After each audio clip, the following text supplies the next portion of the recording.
Saturday Vision of 9th November 2019 had a headline that Indians are to become a tribe in Uganda.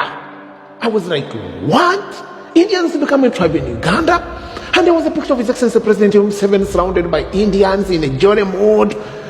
And it was, But what shocked me most, it's the writing that was beneath the headline, that Museveni promises them land for their cultural activities. What cultural activities?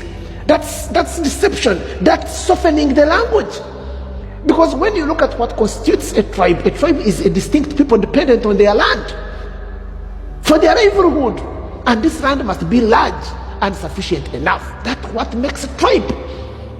So which cultural activities? That is softening of the language to deceive people. Imagine getting land for the foreigners when the indigenous people have been chased away of their land with no compensation. Remember Sanja, Saga, Kasanda, and everywhere in Uganda, indigenous people have no land. They have no land. But he has the zeal to find land for the foreigners. And yet you cannot go to India and find land. You cannot. It's not possible. And these people are going to be put in the constitution. My big question is, how is he going to integrate this tribe? How is he going to handle this tribal evolution of national society, of heterogeneous nature, which has a diverse content and in character? How is he going to do this? A man whom we knew as a visionary leader is now a short-sighted thinker. Because Museveni's intention may be good, but has he taken into account the consequences that may result from his decision? You may have good intentions and you get unintended consequences in what we call a cobra effect. And what is causing this? Short-sightedness. Short-sightedness. Lack of strategies. When you are short-sighted, you cannot see something that could possibly happen after 20, 30 years.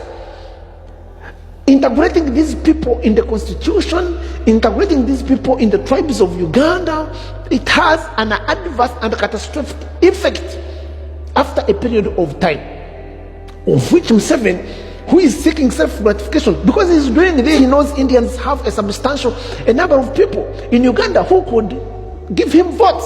I told him Museveni can even sell his own head when it comes to votes. And he forgets the unintended results out of the decision is yet to take place. So I urge all Ugandans to resist this. I urge the member of parliament, if it is capable, to resist this. However, I know most members of parliament for NRM have already sold their conscience. They will say yes, because they have to submit. But remember, unintended results for the decision you are yet to take may be catastrophic. As far as I'm concerned, you cannot go to India and do business. No, you cannot go to India and send money from India to the outside countries. No. The best you can do is to take money, study, and come back. How are we cheapened to this extent? How? What if these people stayed as speech community? What if these people stayed as settlers? What if these people stayed as foreigners? What is eating them? What is gearing all this? So to me, it is uncalled for these people to be called Indians. We should refute leaders who are seeking for instant gratification and begin to look for leaders who have expanded awareness of time. We should refute leaders who are short-sighted and begin to look at leaders with skepticism and prudence, with a frame of mind.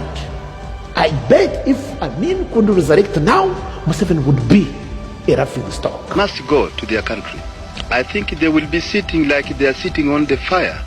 I will tell you this. You just wait after 3 months. What will you do to them? Okay, you will see.